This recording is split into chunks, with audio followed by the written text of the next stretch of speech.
Itinaas ng sundalong laruan ng baril at handa ng pumindot ng gatilyo. Di inaasahang nagising bigla ang lalaking nagkukunwaring patay. Agad na itong pinabagsak sa saging. Pagkatapos itinulak niya ito papunta sa pintuan ng elevator. Hindi niya akalaing napakalakas pala ng bagay na ito. Ibinuka pa nito ang dalawang kamay upang pigilan ang pagsara ng pinto. Buti na lang matapos ng ilang sandaling pagtutunakan. Naduraj ni na elevator ang ulo ng sundalong laruan. Akala ni Paul panalo na siya, ngunit bigla niyang narinig ang sunod-sunod na tunog ng beep. Binuksan niya ang bag ng sundalong laruan at nakita ang isang time bomb. At ang dahilan kung bakit siya hinahabol ay dahil ilang araw na ang nakalipas binaril niya ang may-ari ng pabrika ng laruan. At nakita iyon ng mga laruan upang ipaghiganti ang kanilang amo. Nagpanggap silang mga package at ipinadala sa pintuan ng hotel na tinitirahan ni Paul.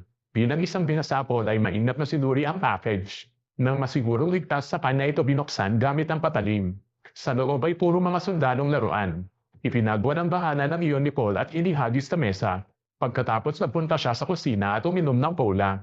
Hindi niya alam na paparating na ang kapahamakan. Sa sandaling iyon biglang umalimaw-maw ang isang malakas na pagsabog. Paglingon niya nakita niyang natamba ang laruan at ang pahon. Lumapit si Paul upang tingnan kung ano ang nangyari. Napansin niyang wala na ang mga laruan sa loob. Hindi pa man niya naiintindihan ang sitwasyon. Nakarinig siya ng matinding sakit sa talambakan. At ang tumusok sa kanya ay isang laruan na may bayanita. Pagkatapos may narinig siyang gumagalaw sa ilalim ng sofa. Habang siya ay umuyuko upang tingnan. Tunod-sunod na bala ang pinaputok sa kanya. Bagamat hindi malakas ang tama, nag-iwan naman ito ng mga sugat sa kanyang leeg. Pinampa niyang sumilip upang makita ang kalaban.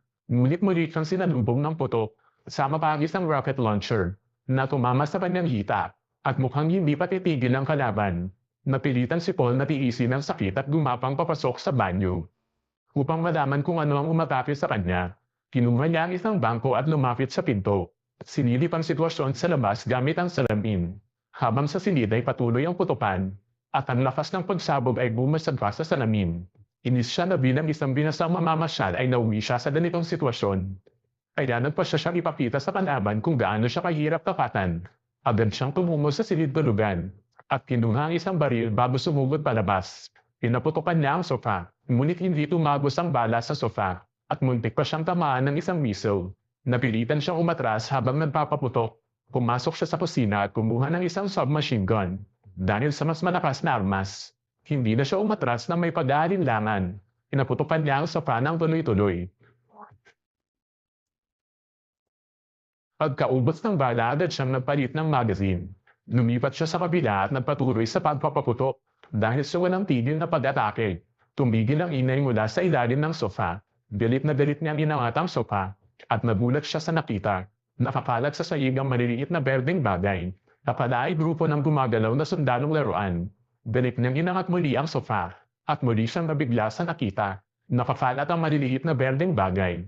At lahat ito ay gumagalaw na sundalong laruan. Para silang sinanay ng profesional. May nagbubuhat ng mga sugatan. At may nagmamaneho ng mga kotse para tumakas. Nang makita nilang papalapit na si Cole, dinampot ng mga sundalo ang kanilang armas para lumaban. Ngunit naduraj sila sa isang tapak. Isa pang sundalo ang nagtangkang tumakas, ngunit hindi nakaligtas sa pagyulak sa kanya. Samantala ilang sundalo ang nakapaghanda na ng mga bala, kaya hindi nag-aksaya ng oras si Paul. Kinuha niya ang baril at pinasabog ang mga ito, pero hindi lang iyon ang gamit nila. Ilang sandali ay may ilang eroplanong pandigma na dahan-dahan lumipad papunta sa kanya. At pinaputukan siya ng isang bala ng kanyan. Ang lakas nito ay sapat para wasakin ng isang desk lamp. Kaya siguradong masakit kung siya ang tamaan. Yumupo si Paul at nakaiwas sa unang pagsabog. Pero bago pa siya makabawi, nasugatan ang kanyang loob ng pakpak ng eroplano. Sa loob ng tabay may piloto, at dalawang talaputok ng makina. Pero hindi rin basta-basta si Paul. Kinuha niya ang baril at binagsak ang isang eroplanong pandigma. Ang natitirang eroplanong pandigma ay patuloy siyang inaabangan. Napilitan si Paul na pumasok sa banyo para magtago. Inakala niyang ligtas na siya rito. Ngunit isang bala ng kanya nang tumagos sa pinto ng banyo at dumiretso ang eroplanong pandigma sa loob. Sa pagmamadali tinapon na ito ng tuwalya at saka tinapakan hanggang maduraj. Ang isa pa ay napatras nang itinutok niya ang baril. Napansin niyang gumagalaw pa ang tuwalya, kaya itinapon na ito sa inodoro upang tuluyang tapusin ang mga sundalo. Itinapon pa niya ang air drive sa loob. Matapos gawin ang lahat ito, inakala niyang makakapagpahinga na siya. Ngunit may papel na ipinasok sa ilalim ng pinto. Mainat na itong pinulot, tapos sulat dito ang utos na sumuko agad. Labis itong ikinadalit ni Paul. Bilang isang binansang mandirigma, hindi siya susupo. Kaya sinulatan niya ito ng sagot at ibinalik ang papel. Ngunit dahil dito siguradong lalala ang laban, inamak niya ang tuwalya upang sumilip sa labas. At nakita niyang iniayos ng ilang sundalo ang kanilang kanyen papunta sa pinto.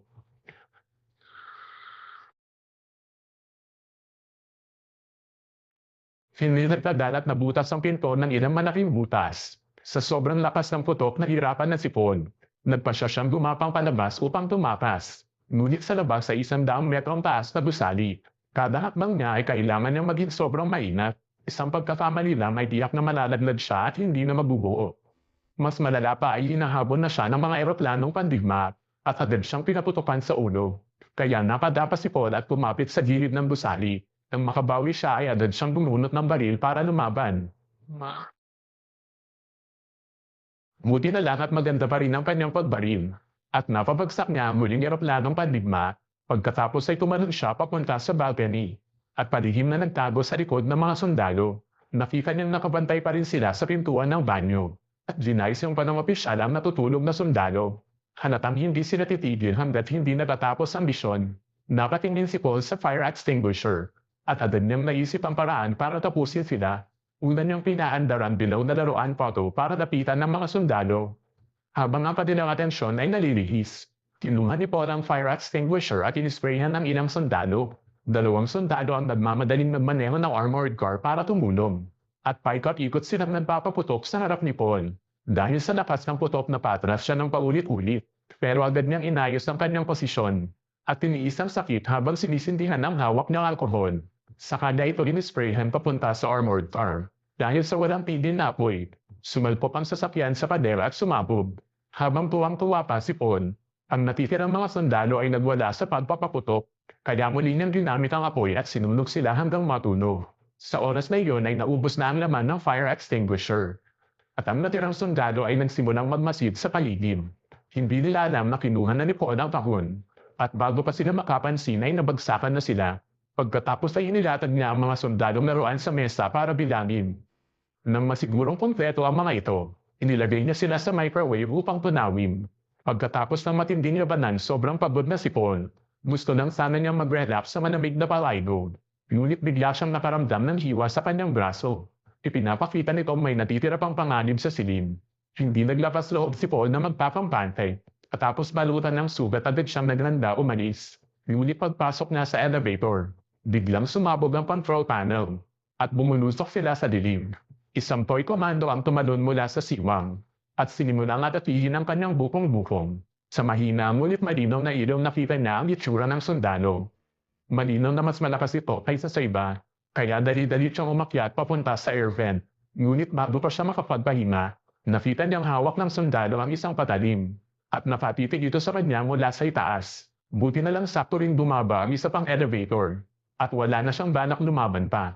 Kaya tumalon siya pababa sa bumababang elevator. Hindi na inakalang sumunod din ang sundalo at nagtago sa ilalim. Pagkatapos umakyat ito papunta sa kanyang dibdib. At naglabas ng patalim habang umiiyak ng marahas. Sa sakit na pilitan si Paul na itulak ito palayo. Nang malapit na magsara ang pintuan ng elevator, agad siyang humiga at nagkunwaring wala ng malay. Tumingin-tingin ang toy komando at naloko nga. Itinaas nito ang sniper rifle at handa ng umatake. Ngunit biglang sinunggaban nito ni Paul. At buong lakas niya itong itinulak papunta sa pintuan ng elevator. Nagpumiglas ang sundalo nang makabuka ang mga braso. Pero tuluyan din itong nadurage. At nang akala ni Paul na tapos na ang lahat, may narinig na naman siyang tunog ng beep. Kaya binuksan niya ang bag ng sundalo upang tingnan.